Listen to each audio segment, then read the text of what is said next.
The sun was shining brightly on the morning of our wedding day, casting a golden glow over everything it touched.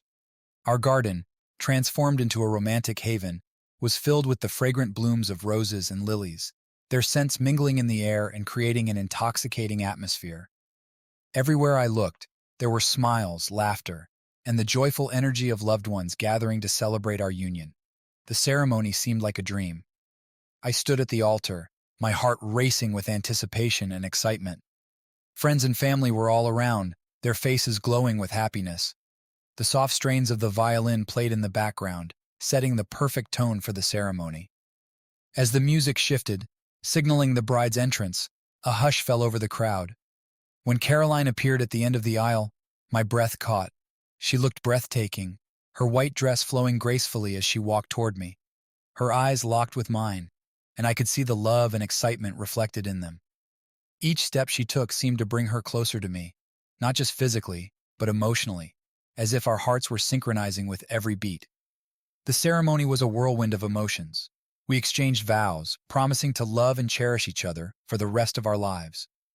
The words felt powerful and binding, echoing in my mind as I slipped the ring onto her finger. When she did the same, I felt a surge of warmth and joy, knowing that we were now bound together in the eyes of our loved ones and the universe.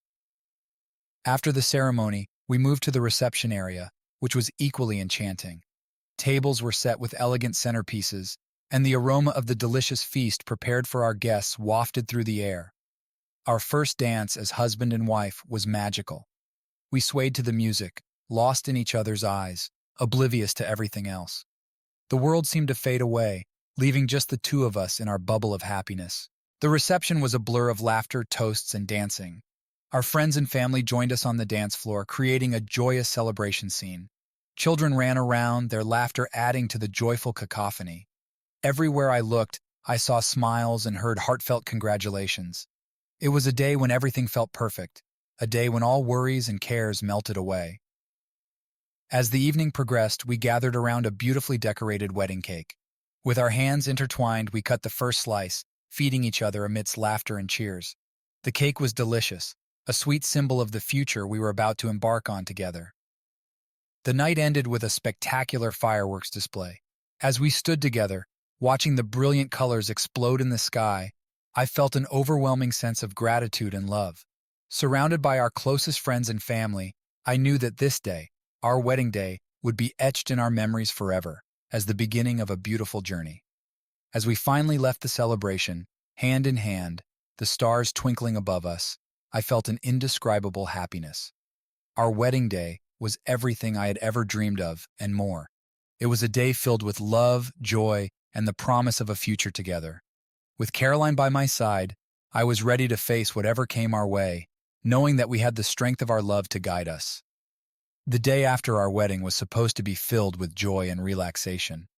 The celebrations had been perfect, and I was still basking in the afterglow of our magical day.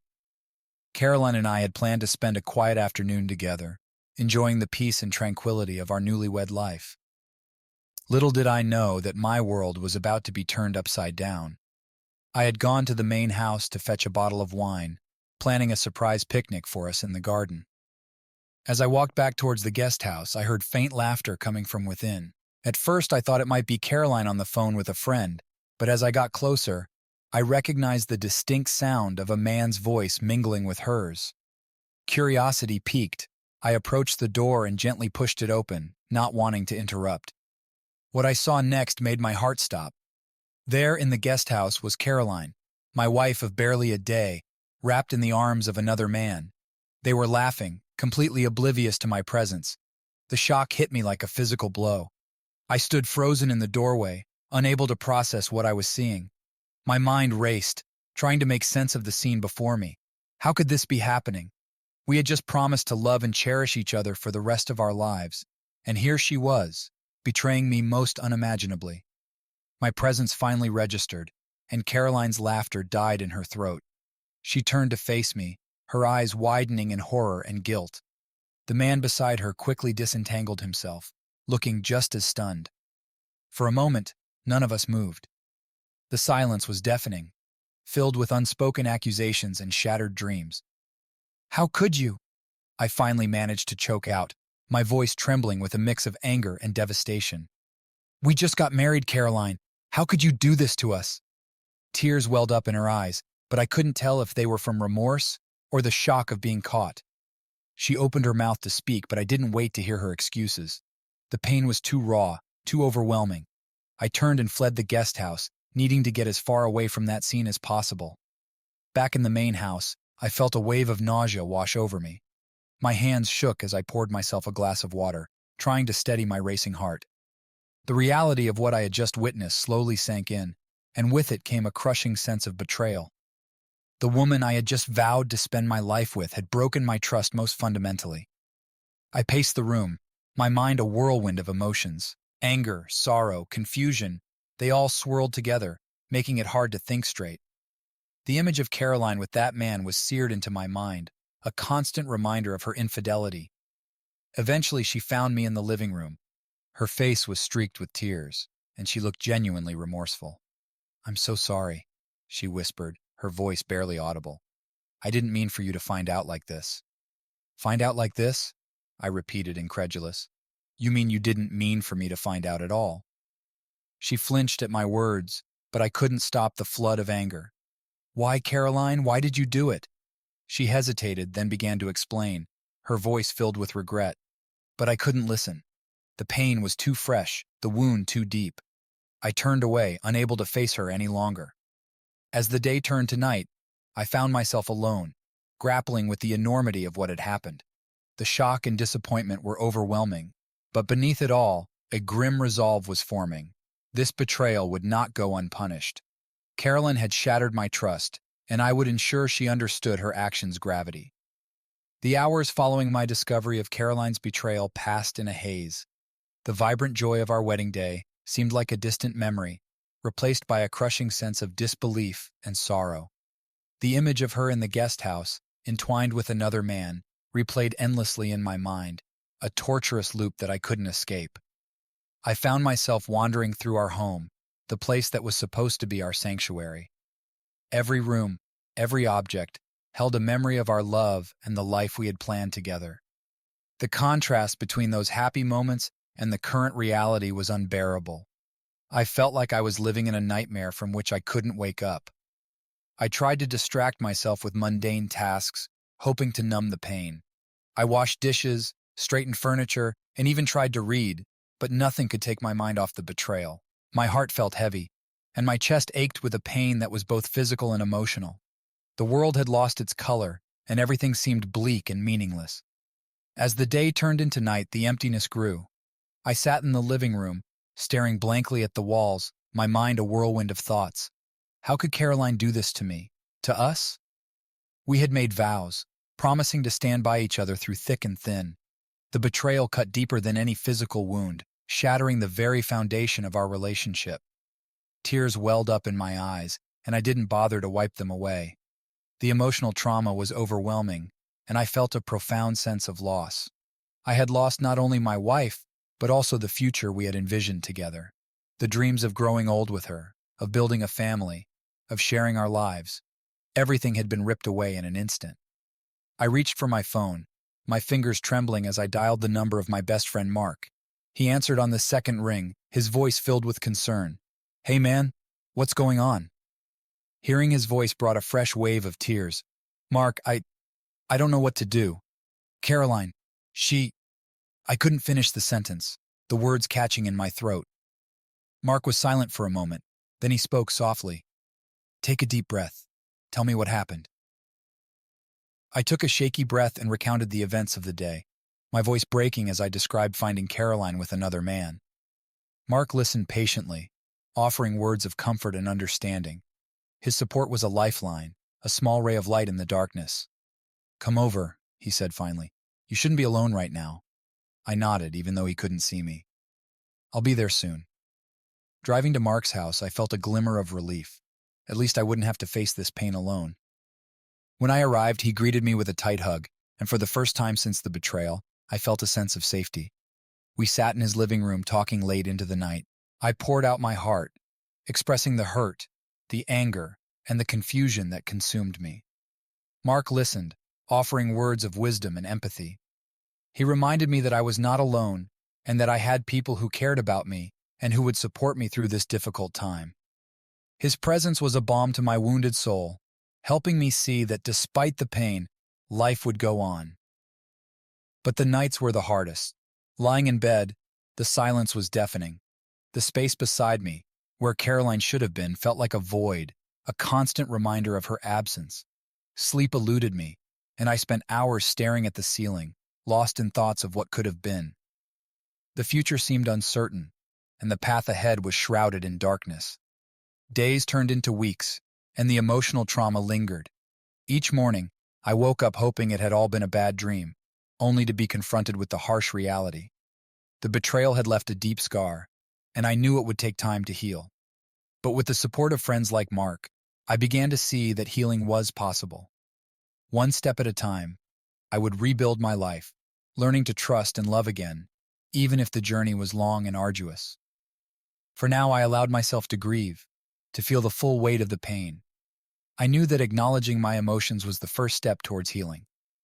And though the road ahead was uncertain, I took solace in the fact that I didn't have to walk it alone. The days following the discovery of Caroline's betrayal were a tumultuous blur of emotions. The initial shock and heartbreak had given way to a deep simmering anger. I spent countless hours alone, my mind a battleground of conflicting thoughts and emotions. Every moment of happiness from our wedding day now felt like a cruel joke, overshadowed by the image of her with another man. I found myself constantly questioning everything about our relationship. How long had she been unfaithful? Was our marriage ever real to her? The doubts gnawed at me, eroding any remnants of trust. I replayed every interaction, every conversation, searching for signs I might have missed. The pain was relentless, but amid the sorrow, a darker emotion began to take hold: revenge. At first, I tried to consider the possibility of forgiveness. Perhaps, I thought, we could find a way to move past this. But each time I pictured her betrayal, the anger flared anew, consuming any hope of reconciliation. The hurt was too deep, the wound too fresh. The idea of rebuilding our marriage seemed impossible, overshadowed by the specter of her infidelity. As the days turned into weeks, my thoughts grew darker. The anger transformed into a burning desire for retribution. Caroline had shattered our vows and destroyed my trust. She deserved to feel the same pain and humiliation that she had inflicted upon me. The idea of revenge became an obsession, a way to reclaim some semblance of control over the chaos she had brought into my life. I started to plot, my mind working out the details of how I could make her suffer. It wasn't just about hurting her, it was about making her understand the gravity of her actions.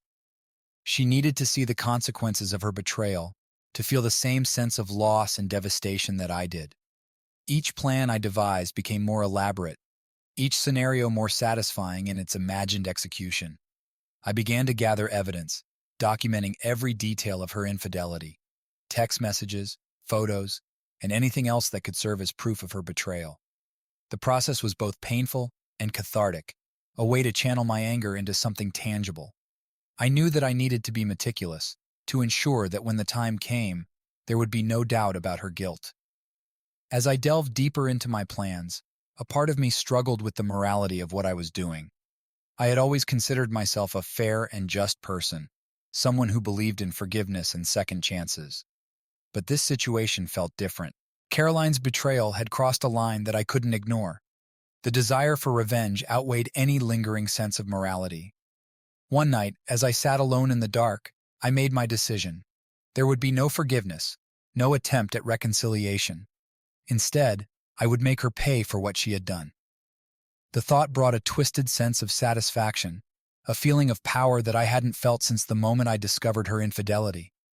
The die was cast, and there was no turning back. With my resolve hardened, I began to refine my plans. I would start by exposing her to our friends and family, ensuring that everyone knew the truth about her actions. Public humiliation would be the first step, a way to strip away the facade she had so carefully maintained. From there, I would move on to more personal forms of retribution, targeting her career and her social standing. The path I had chosen was dark, but it felt like the only way forward. Caroline had betrayed me in the most profound way possible, and she needed to face the consequences. As I lay in bed that night, a sense of grim determination settled over me. The future of our marriage was no longer a question in my mind. It was over, and I was ready to ensure that she understood the full weight of her betrayal. The decision to seek revenge against Caroline had given me a sense of purpose, a way to channel my hurt and anger into something actionable. As the days turned into weeks, I immersed myself in planning my revenge, meticulously crafting a strategy that would ensure she felt the full impact of her betrayal. I started by gathering more evidence. Every message, every detail of her infidelity was documented and organized. I created a timeline of her actions, noting the times and places where she had deceived me. This process was painstaking and painful, but it was necessary. I needed to be prepared to ensure that when the time came, there would be no room for doubt or denial. With the evidence securely in place, I turned my attention to the logistics of my plan. I knew that a single act of revenge wouldn't be enough. It needed to be a series of calculated moves, each one designed to strip away a layer of her life, just as she had stripped away my trust. The first step was public exposure. Our friends and family needed to know the truth. I drafted an email, carefully worded to convey both the facts and the emotional weight of her betrayal. I attached the evidence, making sure that everything was clear and undeniable. As I read through the email one last time, a sense of grim satisfaction settled over me. This was just the beginning, but I knew that planning wasn't enough. I needed to prepare myself emotionally for the actions I was about to take. Revenge is a double-edged sword, and I was aware that it would come with its own set of consequences. I spent hours reflecting on my motivations, reminding myself of the pain and betrayal Caroline had caused. This wasn't just about hurting her. It was about reclaiming my sense of self and justice. To fortify my resolve, I began a regimen of physical exercise and meditation.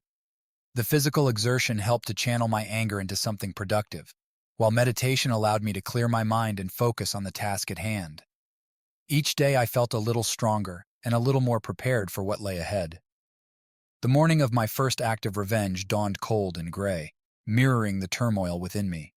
The email I had prepared sat ready in my drafts folder, and I knew that once I sent it, there would be no turning back. It was time to make Caroline face the consequences of her betrayal. I spent the early hours of the day going over my plan once more, ensuring that every detail was in place. The email was addressed to our closest friends and family, those who had celebrated our union just a short time ago. Attached were the pieces of evidence I had gathered, each one a testament to Caroline's deceit. The words I had chosen were precise and calculated to convey the depth of her betrayal without descending into vindictiveness. As I stared at the screen, my finger hovered over the send button. A rush of doubt threatened to undermine my resolve, but I pushed it aside. This was necessary. Caroline had shattered my trust and our marriage, and she needed to understand the gravity of her actions. With a deep breath, I pressed send. The minutes that followed felt like an eternity. I paced the room, unable to sit still, my mind racing with anticipation and anxiety. Then, one by one, the responses began to arrive. The initial shockwave was palpable, as messages of disbelief and outrage flooded my inbox. Friends called, their voices filled with confusion and anger. Some expressed their support for me, while others struggled to reconcile the Caroline they knew with the woman I had exposed. I arranged to meet a group of our closest friends that evening. It was time for a more personal confrontation, a face-to-face revelation that would solidify the reality of what Caroline had done. I chose a neutral venue, a quiet cafe where we could talk without interruption. As we gathered around the table, the atmosphere was tense. Our friends looked at me with a mixture of concern and curiosity, waiting for me to explain. I took a deep breath, steadying myself before I began. "I want to thank you all for coming," I started, my voice steady but laced with emotion. "I know you've all seen the email I sent this morning. I'm here to explain what happened and why I felt it was necessary to share this with you." I recounted the events leading up to the discovery of Caroline's infidelity, my words deliberate and measured. I described the shock and pain of finding her with another man, the devastation of realizing that our marriage had been built on lies. As I spoke, I saw the expressions of our friends shift from confusion to sympathy and finally to anger. "She betrayed me on the day of our wedding," I said, my voice trembling with the effort to contain my emotions. I couldn't let her actions go unnoticed. She needed to be held accountable. and I needed you all to know the truth." There was a heavy silence as my words sank in. Then, one by one, our friends began to speak. Their support was a balm to my wounded heart, a reminder that I wasn't alone in this. They expressed their outrage at Caroline's actions and their disbelief at her betrayal. It was a small comfort, but it helped to know that I had allies in this battle. The next step in my plan required a more public venue. I had arranged for a social gathering, a charity event where Caroline was expected to make an appearance.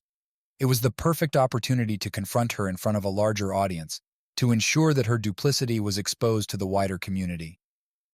As the evening of the event arrived, I prepared myself for the confrontation. I dressed meticulously, ensuring that I projected an image of calm confidence. This was not just about humiliating Caroline, it was about reclaiming my dignity and showing the world that I would not be a victim. The venue was filled with familiar faces, friends, acquaintances, and colleagues. Caroline was there, mingling with the crowd, her smile bright and seemingly genuine. Seeing her so at ease, so unaffected by the turmoil she had caused, fueled my determination. I waited for the right moment, biding my time until the crowd had gathered for the evening's main event.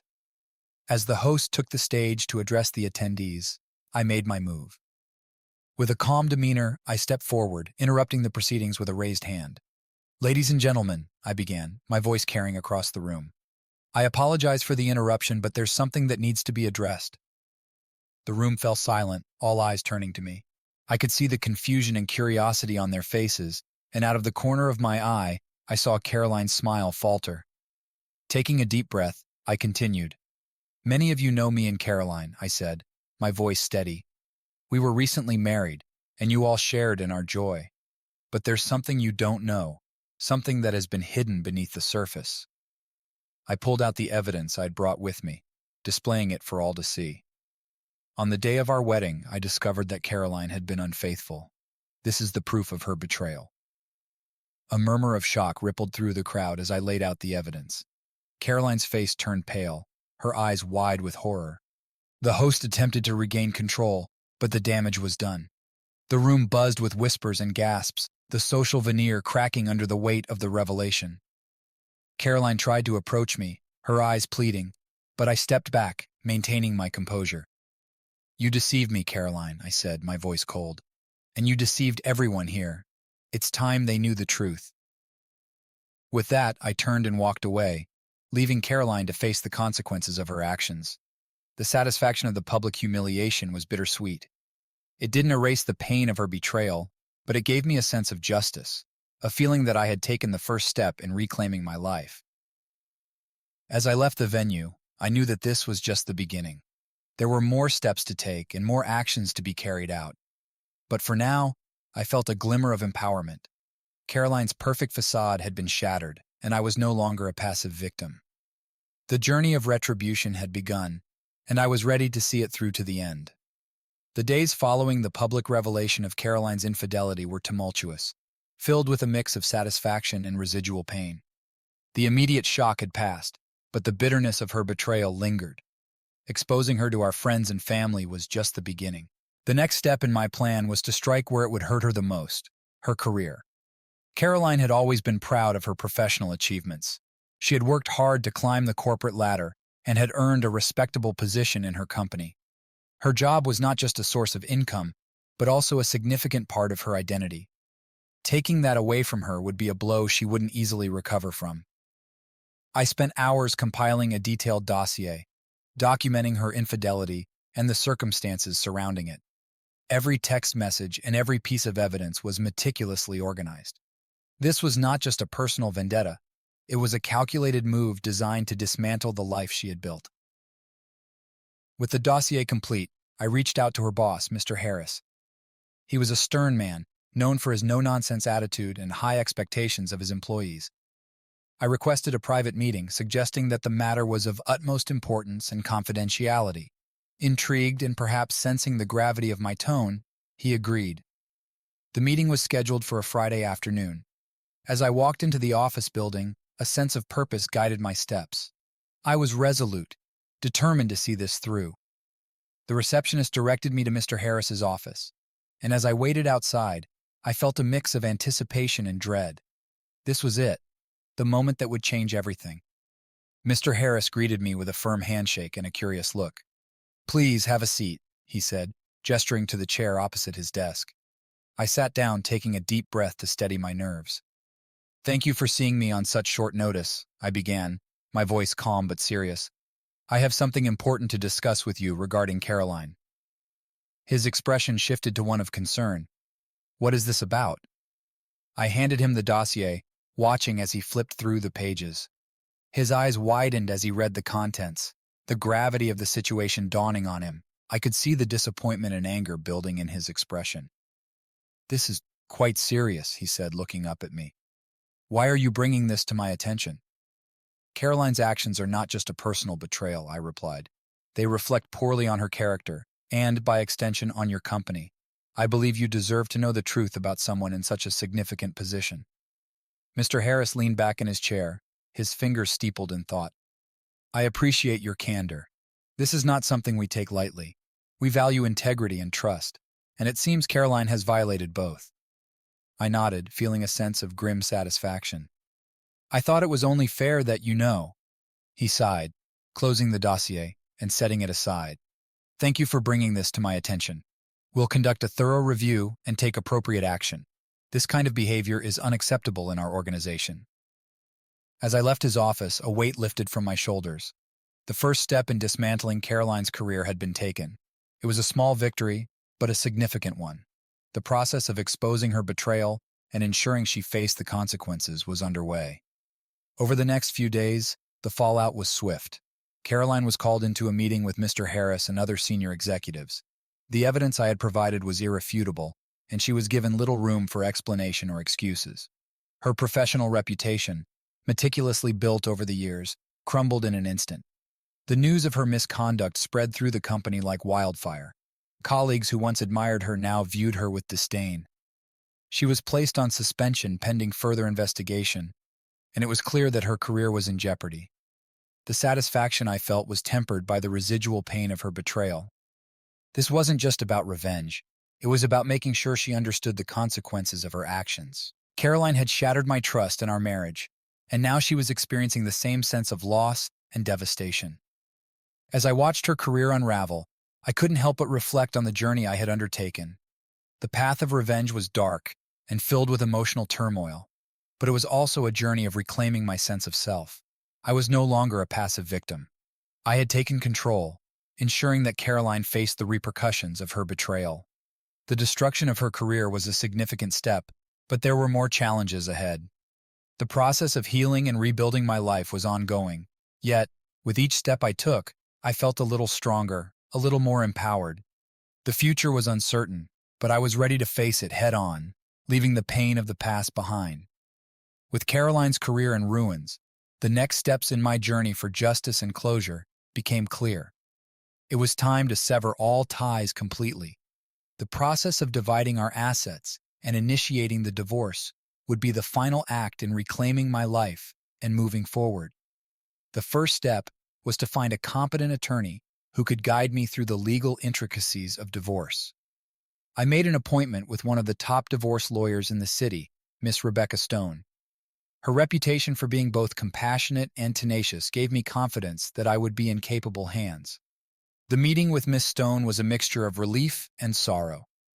As I recounted the details of Caroline's infidelity and the subsequent fallout, she listened intently, occasionally jotting down notes. Her demeanor was professional but kind, a balance that reassured me I had made the right choice. "We'll start with the division of assets," she explained, laying out the process. "Given the circumstances, we can argue for a more favorable distribution in your favor. Infidelity can be a significant factor in these cases." The thought of combing through our shared life, itemizing everything we owned together, was daunting. Our home, cars, bank accounts, investments, each item represented a piece of the life we had built together. Now, they were points of contention, symbols of a fractured partnership. Miss Stone helped me gather the necessary documents, financial statements, property deeds, and records of our shared investments. As we sorted through the paperwork, I was struck by the sheer volume of what we had accumulated. It was a sobering reminder of how intertwined our lives had become, and how complicated the process of untangling them would be. The next step was to officially begin the divorce proceedings. Miss Stone drafted the petition, outlining the grounds for divorce and our proposed division of assets. She was meticulous, ensuring that every detail was covered. The document was a stark representation of the end of our marriage, each clause a step towards finality. When the time came to file the petition, a mix of emotions washed over me. Relief, sadness, and a lingering sense of betrayal all vied for dominance. Signing the document felt like closing a chapter of my life, one filled with both beautiful memories and profound pain. Once the petition was filed, Caroline was served with the papers. I expected a backlash, some form of resistance, but her response was surprisingly subdued. Perhaps she knew that her position was indefensible, or maybe she was too exhausted from the public fallout and the loss of her career. Regardless, she agreed to negotiate, and the process moved forward. The negotiations were conducted through our attorneys, a buffer that provided some emotional distance. Miss Stone fought hard on my behalf, ensuring that I received a fair share of our assets. There were moments of contention, but overall, the process was surprisingly civil. It seemed that both Caroline and I were ready to move on, to leave the wreckage of our marriage behind. As the negotiations concluded, I reflected on the journey I had undertaken. The division of assets and the initiation of divorce proceedings were more than just legal steps. They were acts of reclaiming my life and my identity. I was no longer bound by the betrayal and the pain. I was forging a new path, one where I was in control. The finalization of the divorce was bittersweet. It marked the end of a chapter filled with both love and heartache. But it also signaled a new beginning. I was free to rebuild my life, to find happiness and fulfillment on my terms. The journey had been arduous, but it had also been transformative. As I left Miss Stone's office for the last time, I felt a sense of peace. The future was uncertain, but it was also filled with possibility. I had faced the darkness and emerged stronger, ready to embrace whatever came next. As I signed the final divorce papers, I felt an overwhelming sense of liberation wash over me. The weight of betrayal, anger, and disappointment that had burdened me for so long began to lift. Every stroke of the pen marked the end of a painful chapter and the beginning of a new, uncharted journey. I realized I was no longer tethered to the past or the pain Caroline had caused. I was free to forge my path, to rediscover who I was without the shadow of deceit looming over me. In the days that followed, I immersed myself in activities that brought me joy and peace. I reconnected with old friends, explored new hobbies, and even took up running to channel my energy into something positive. Each stride felt like a step away from the past and toward a future filled with possibilities. Emotional scars began to heal as I allowed myself to feel again, to trust again, and to believe in the goodness of life. I surrounded myself with people who uplifted and supported me, creating a new circle of trust and friendship. The love and care of those around me acted as a soothing balm, helping to mend the wounds of betrayal. Reflecting on my journey, I realized that the end of my marriage was not just an ending, but also a beginning.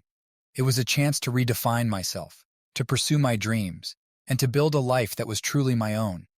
The experience made me stronger, more resilient, and more determined to live authentically.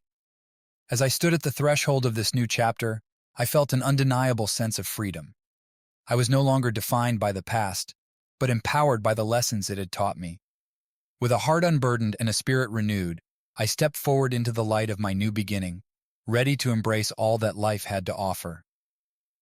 The sun had just begun to rise, casting a warm golden glow over the city.